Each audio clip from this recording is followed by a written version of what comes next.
www.djbasking.com DJ Nilesh Remix RDX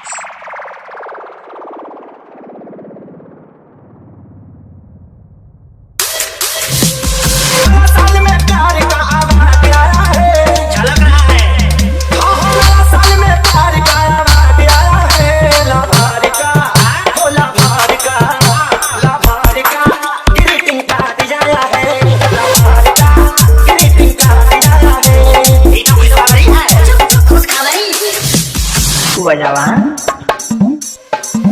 ये ले मैं तो हो गया हूँ रात भरी तकिया के नीचे धोके सो जाऊँ मोबाइल चिट्ठी चलती है पहाड़ पे मरने के वास्ते मैं ग्रीटिंग कार्ड भेज रही हूँ प्यार करने के वास्ते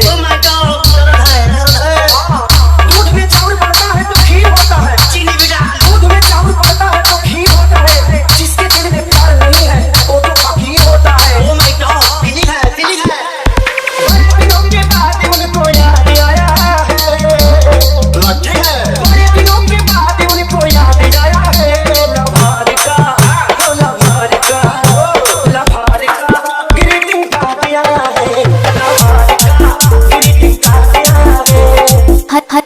हरे करिएवा